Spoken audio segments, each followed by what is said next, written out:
Hello बच्चों, मैं आपका फिजिक्स टीचर वरुण राजपूत। बच्चों, आज हम एक नया टॉपिक पढ़ने वाले हैं जिसका नाम है गॉस थ्योरम। गॉस थ्योरम में आज हम सबसे पहले पढ़ेंगे ये एरिया वेक्टर क्या होता है। तो आइए देखते हैं एरिया वेक्टर क्या है।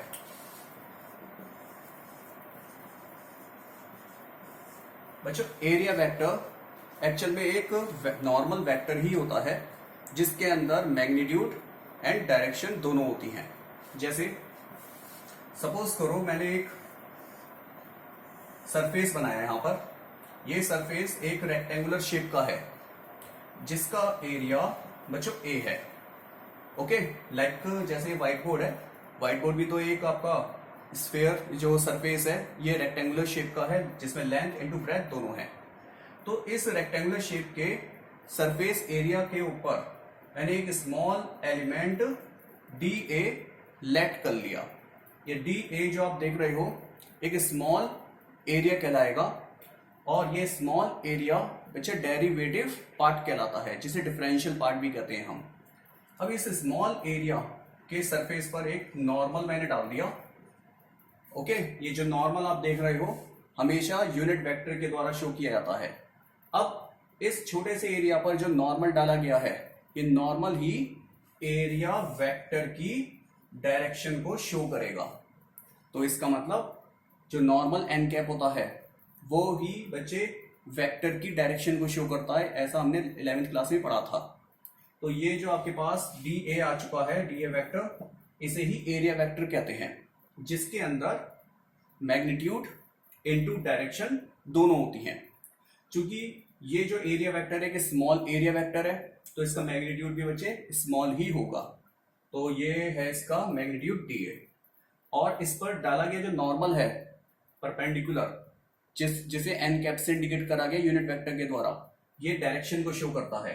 तो एन कैप क्या होगा यहाँ पर, इसकी डायरेक्शन। ओके, इसकी डायरेक्शन शो करेगा। तो magnitude of surface area into direction indicates the area vector. तो ये एरिया वेक्टर आपके सामने जो देख रहे हो बच्चे, ये नॉर्मल एरिया वेक्टर की डेफिनेशन अगर आप बनाओगे तो कैसे बनेगी। Area vector is defined as the product of surface area, okay, magnitude of surface area and its direction, and this direction is normal to the given surface area. Is it clear? तो ये था area vector की definition. Actual में बच्चे area vector किसी भी type की body के सरफेस पर हो सकता है। मैंने अभी रेक्टेंगुलर शेप की बॉडी ली, इसे मैं एक स्फेरिकल शेप की बॉडी पर भी ले सकता हूं। जैसे मानो ये एक स्फेयर है, इस स्फेयर के सरफेस पर ये स्मॉल एलिमेंट डी ए मैंने लेट कर लिया। पूरे स्फेयर का टोटल एरिया तो ए है और सरफेस पर लिया गया ये स्मॉल एरिया कितना होगा, डी ए। जैसे एक मेटल की पूरी एक गेंद है, लोहे की मेटल की पूरी एक गेंद है, उसका टोटल एरिया तो ए हो गया और उसके सरफेस पर एक small area D A consider कर लो जो डिफरेंशियल पार्ट कहलाएगा। अब इस स्मॉल एरिया पर सेंटर से होते हुए बाहर की तरफ एक नॉर्मल डाल दो। ये नॉर्मल एन कैप ये यूनिट वेक्टर का काम करेगा और ये जो नॉर्मल डाला जा रहा है किसी गिवन एरिया के ऊपर, किसी गिवन एरिया के मैग्नीट्यूड के ऊपर, वो नॉर्मल ही एरिया वेक्टर की डायरेक्शन को शो करेगा। तो एरिया वेक्टर की डेफिनेशन या फॉर्मूला कैसे बना, D A vector is equal to magnitude of given area into its direction. Clear? तो ये था आपका एरिया वेक्टर जो एक्चुअल में एक नॉर्मल वेक्टर ही होता है जिसमें मैग्नीट्यूड के साथ उसकी डायरेक्शन भी होती है। ओके, तो चलिए इसके बाद हम अगला टॉपिक पढ़ते हैं जिसका नाम है इलेक्ट्रिक फ्लक्स।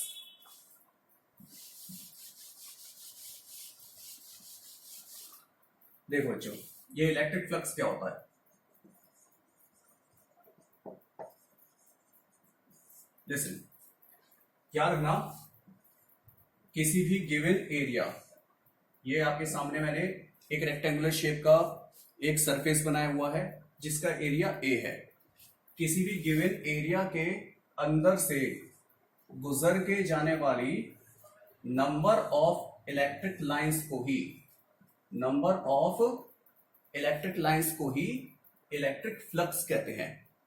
क्या मतलब, अगर यहां मैं इस दिए हुए एरिया के बाहर कोई इलेक्ट्रिक लाइन खींचता हूं, क्या ये इलेक्ट्रिक लाइन इलेक्ट्रिक फ्लक्स के अंदर काउंट होगी? नहीं, ये वाली इलेक्ट्रिक लाइन इलेक्ट्रिक फ्लक्स के अंदर काउंट नहीं होगी, क्योंकि ये इलेक्ट्रिक लाइन किसी दिए हुए एरिया के अंदर से गुजर के नहीं जा रही। याद ना, electric flux electric field lines को ही कहा जाता है जो किसी दिए हुए एरिया के अंदर से गुजर के जाए। तो अल्टीमेटली डेफिनेशन क्या बनी? The number of electric lines passing normally through the given surface area is called electric flux. Clear? तो बच्चे, इलेक्ट्रिक फ्लक्स का फॉर्मूला जो होता है वो phi is equal to vector E dot vector A होता है। ओके, जिसमें ई माने इलेक्ट्रिक फील्ड है और वेक्टर ए एरिया वेक्टर है। ओके, अब ये जो आपके पास फाई दिया हुआ है इसे फ्लक्स कहते हैं, इलेक्ट्रिक फ्लक्स। इसे फाई से भी इंडिकेट करते हैं या फिर फाई ई से इंडिकेट करते हैं। सफिक्स में मैंने लिख दिया है फाई ई, ई माने इलेक्ट्रिक और फाई का मीन्स यहां पर फ्लक्स से है, तो ये बना इलेक्ट्रिक फ्लक्स। अब इस फॉर्मूले के अंदर बच्चों इलेक्ट्रिक फील्ड और एरिया वेक्टर के बीच में डॉट प्रोडक्ट है। अगर मैं इसे ओपन करता हूं तो क्या बनेगा? ई ए कॉस थीटा, क्योंकि डॉट प्रोडक्ट कॉस थीटा लेकर आता है। तो ये आपके पास इलेक्ट्रिक फ्लक्स का फॉर्मूला आ चुका है एंगल की टर्म में। तो बच्चे, डॉट प्रोडक्ट ओपन करके कॉस थीटा लिख दिया आपने, ई ए कॉस थीटा।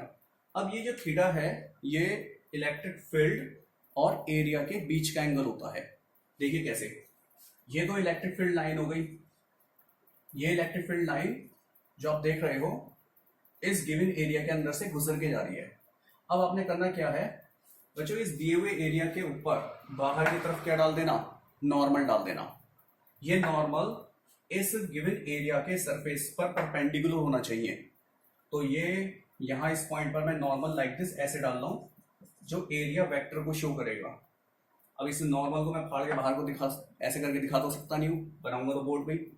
तो ये वाली लाइन क्या इंडिकेट कर रही है? नॉर्मल इंडिकेट कर रही है इस गिवन सरफेस के ऊपर जो बाहर की तरफ है। तो ये एरिया वेक्टर इंडिकेट करेगा। बच्चे, ये इलेक्ट्रिक लाइन है, तो इलेक्ट्रिक लाइन और एरिया वेक्टर के बीच के एंगल को ही थीटा कहा गया है। तो ई और ए के बीच के एंगल को ही यहाँ पर थीटा कहा जाता है।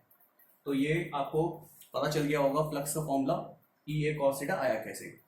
अब इसके बाद पॉइंट में मैं आपको बच्चे इसका इंटीग्रेशन की टर्म में फ्लक्स का फॉर्मूला बता देता हूँ। तो फ्लक्स का फॉर्मूला देखो इंटीग्रेशन की टर्म में लाइक दिस ऐसे लिखा जाएगा। ओके, यहां पर अगर आप ये टोटल फ्लक्स देखते हो is equal to integration of E into D A. Integration हमेशा डिफरेंशियल वाले पार्ट का ही होता है बच्चे। अगर डिफरेंशियल होगा तो ही इंटीग्रेशन करोगे, अगर डिफरेंशियल वाला पार्ट नहीं है तो इंटीग्रेशन लगाने की जरूरत नहीं, वो चीज ऑलरेडी टोटल है। जैसे ये फॉर्मूला, इसमें इंटीग्रेशन की जरूरत है नहीं, क्योंकि ये ऑलरेडी टोटल वैल्यू है फ्लक्स की।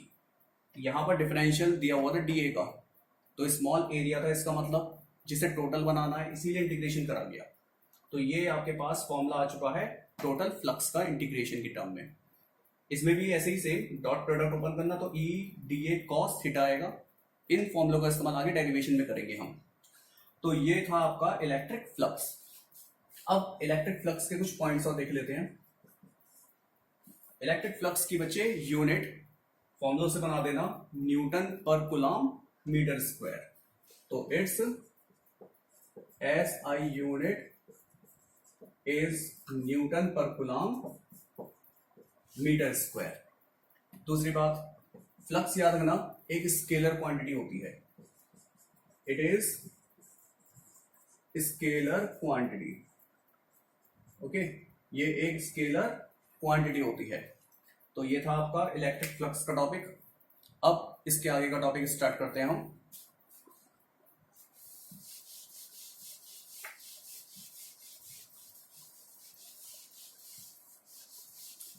देखिए बच्चे, इलेक्ट्रिक फ्लक्स के बाद अब आता है आपका गॉस थ्योरम। हाँ, ये जो टॉपिक मैंने आपको बताया था स्टार्टिंग में, आज हम गॉस थ्योरम में एक नया टॉपिक पढ़ेंगे। तो उसकी अब हम डेफिनेशन पढ़ने वाले हैं, ये गॉस थ्योरम होता क्या है। तो गॉस थ्योरम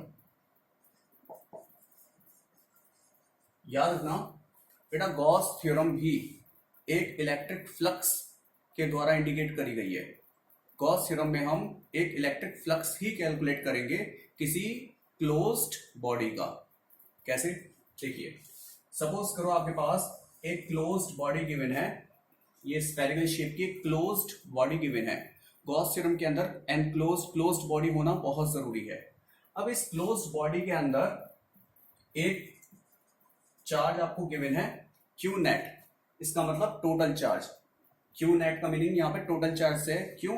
क्योंकि इसके अंदर सपोज करो कोई चार्ज बच्चे Q1 प्लस में है, कोई चार्ज Q2 माइनस में है, ओके, कोई Q3 चार्ज प्लस में है।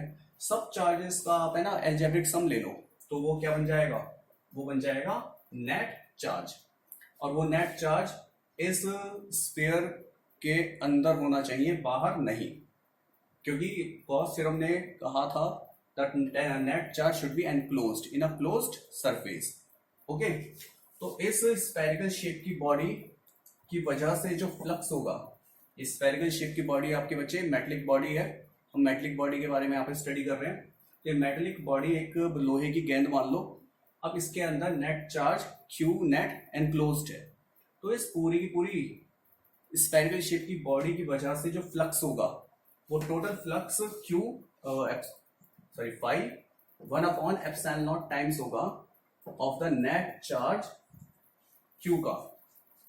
तो the total flux of the closed body is equal to the 1/ε0 times of the net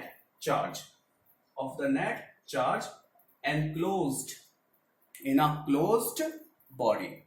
तो इसे ही कहते हैं बच्चे गॉस थ्योरम।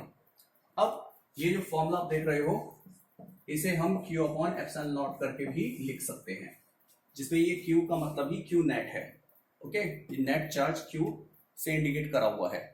तो ये था आपका गॉस थ्योरम। ये गॉस थ्योरम आपको पता चल गई, Q/ε0 को कहा जाता है। ओके, ये भी एक इलेक्ट्रिक फ्लक्स है। तो इलेक्ट्रिक फ्लक्स के बच्चे अब आपके पास दो फॉर्मूले आ गए, एक है phi equal to E integration of E into D, और दूसरा है इसका फाई इक्वल टू Q/ε0। इसे ओपन करोगे तो E A cos थीटा। तो आपके पास फ्लक्स के बच्चों दो फॉर्मूले आ चुके हैं, एक इलेक्ट्रिक फील्ड और एरिया की टर्म में, और दूसरा Q/ε0 की टर्म में। ओके, तो ये आपके पास जो गॉस थ्योरम आ चुका है। अब इस गॉस थ्योरम के फॉर्मूले को प्रूफ करके दिखाएंगे हम। तो चलिए अब करते हैं हम एक डेरिवेशन। तो अब हम करने वाले हैं गॉस थ्योरम का प्रूफ। लिसन, ये आपके पास एक स्फेरिकल शेप की क्लोज्ड बॉडी हमने ले ली। ये स्फेरिकल शेप की जो क्लोज्ड बॉडी आप देख रहे हो, मेटालिक स्फीयर है। इसके सेंटर पर हमने प्लस Q चार्ज बच्चे एज्यूम कर लिया है। ओके, अब इस स्फीयर की रेडियस R आपको गिवन है। इस मेटालिक स्फीयर का टोटल एरिया आपको A दे रखा है। इस स्फीयर के सरफेस पर एक स्मॉल एरिया आप dA एज्यूम कर लेना, जैसा कि हमने शुरू में ही सीखा था एरिया वेक्टर के दौरान। इस चैप्टर के अंदर अब हम इस कोई भी जो मेटालिक बॉडी होगी उसके सरफेस पर स्मॉल एरिया लेते हुए चलेंगे। तो यहाँ पे स्मॉल एरिया हमने क्या ले लिया? dA। अब आप जानते हो प्लस चार्ज की वजह से इलेक्ट्रिक फील्ड लाइन बाहर की तरफ जाती है।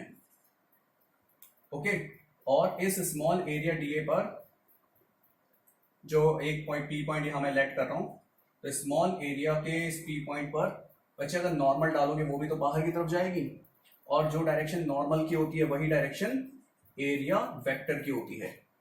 तो यहां आपके पास अब इलेक्ट्रिक फील्ड और area vector both are in same direction पता चल गया होगा, ये शो हो रहा है यहाँ पर। तो अब यहाँ पर ऐसा करना है, इसको यहां से टच कर दो और इसको यहां से ऐसे करके टच कर देना। Okay, like this. तो ये जो आपने डायग्राम बनाया इसके बारे में दो शब्द आप भी एक्सप्लेन कर देना खुद। Consider plus Q charge is placed at the centre of the metallic sphere of radius R.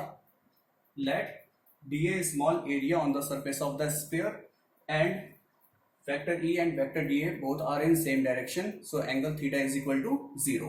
तो इतनी थ्योरी आप खुद भी एक्सप्लेन कर सकते हो। मेन है इसका डेरिवेशन और डायग्राम। तो देखिए, ये आपके पास छोटा सा जो एरिया दिखाई दे रहा है, अच्छा, इस छोटे से एरिया के अंदर से निकल के जाने वाली इलेक्ट्रिक लाइंस छोटा सा फ्लक्स कैलकुलेट करेंगी। तो अब इस छोटे से एरिया की वजह से क्या निकालने वाले हैं हम, स्मॉल फ्लक्स। तो फ्लक्स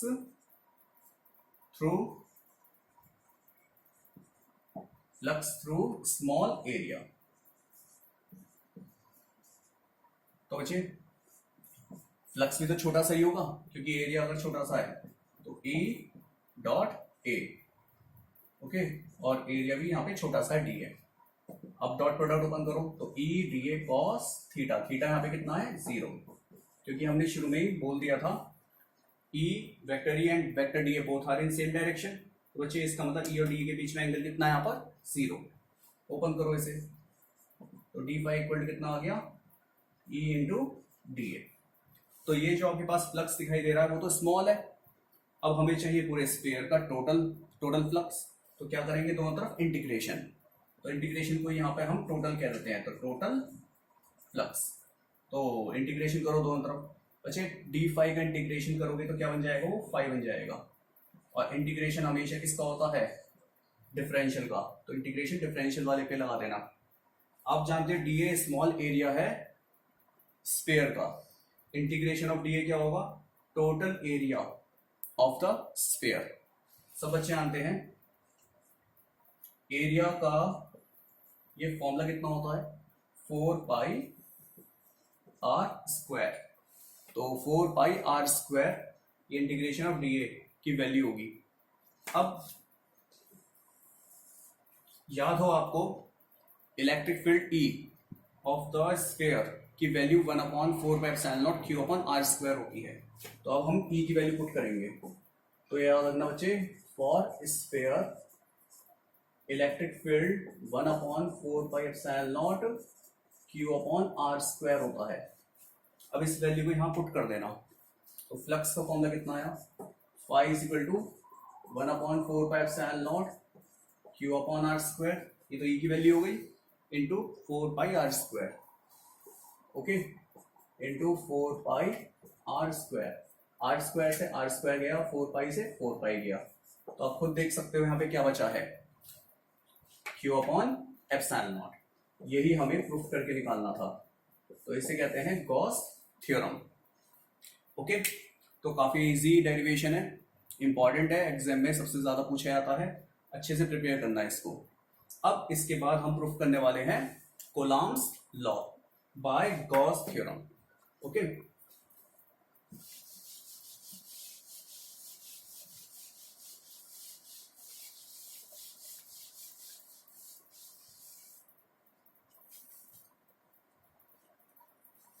देखो Coulomb's law by Gauss theorem.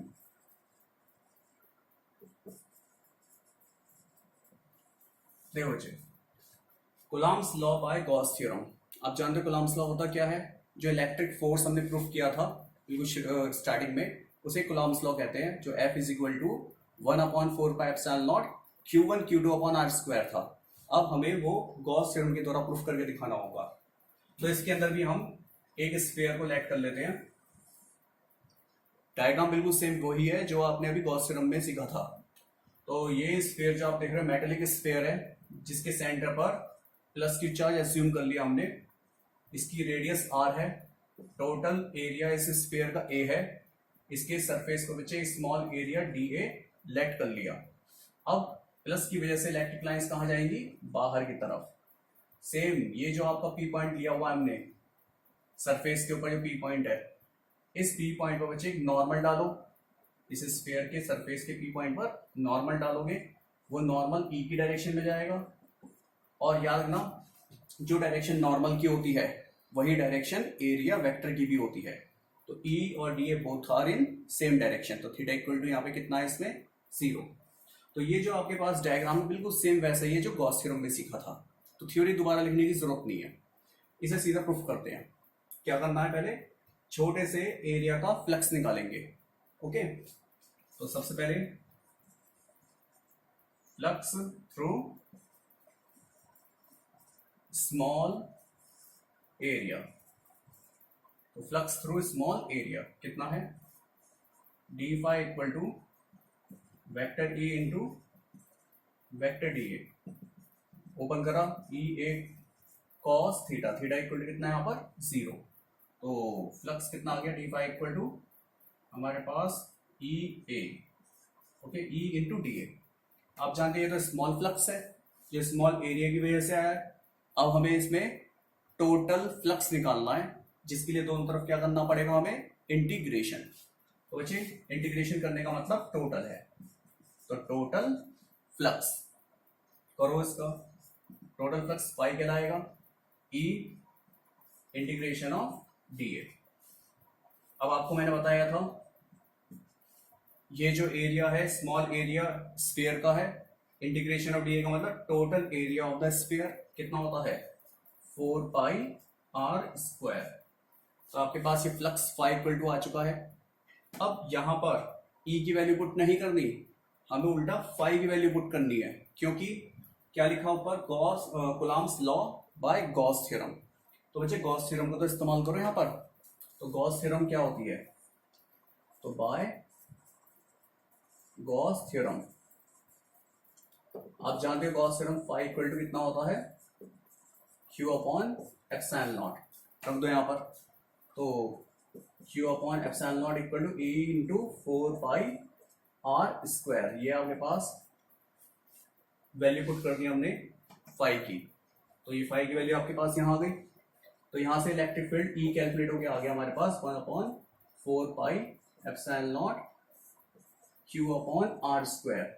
Okay, ये जो आप इलेक्ट्रिक फील्ड देख रहे हो, ये इलेक्ट्रिक फील्ड के द्वारा ही बच्चे इलेक्ट्रिक फोर्स कैलकुलेट होकर आएगा, क्योंकि इलेक्ट्रिक फील्ड और फोर्स के बीच में एक फॉर्मूला होता है E is equal to F upon Q naught. याद आया ना फॉर्मूला, बिल्कुल स्टार्टिंग में सिखाया था, E is equal to F upon Q not.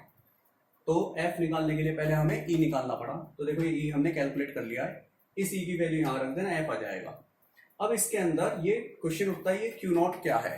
ये क्यू नॉट बच्चे एक टेस्ट चार्ज है, ये क्यू नॉट एक टेस्ट चार्ज है जो एक पी पॉइंट पर एज्यूम किया जाएगा, क्योंकि इलेक्ट्रिक फील्ड कैलकुलेट करने के लिए पी पॉइंट पर एक चार्ज प्लस क्यू की ही जरूरत थी, जबकि इलेक्ट्रिक फोर्स कैलकुलेट करने के लिए बच्चे कम से कम 2 चार्जेस की जरूरत होती है, ओके, Q1 Q2, जिनके बीच की डिस्टेंस r है। तो इसीलिए एक चार्ज Q तो दे ही रखा हमें, अनदर चार्ज Q नॉट को कहां लेट करा जाएगा, P पॉइंट पर। तो P पॉइंट पर अब एक टेस्ट चार्ज Q नॉट को हम लेट कर लेंगे। तो यहाँ पे एक लाइन चाहे लिख देना, Q naught test charge is placed at P point. तो यहां से F की वैल्यू निकाली, कितना है देखो, F is equal to E into Q naught. अच्छा, E की वैल्यू पुट करो, आंसर आ गया। तो F is equal to 1 upon 4 pi epsilon naught Q upon R square, ये तो E की वैल्यू हो गई, इंटू क्यू नॉट। तो फाइनली आपके पास अब ये इलेक्ट्रिक फोर्स का फॉर्मूला आ गया, जिसे हम कूलम्ब्स लॉ कहते हैं। तो मैंने आपको अब तक बच्चे गॉस थ्योरम का एक टॉपिक बताया और गॉस थ्योरम के द्वारा कूलम्ब्स लॉ प्रूफ करके दिखाया। बाकी का टॉपिक अब हम अपनी अगली वीडियो में पढ़ेंगे। तब तक के लिए बच्चे बाय।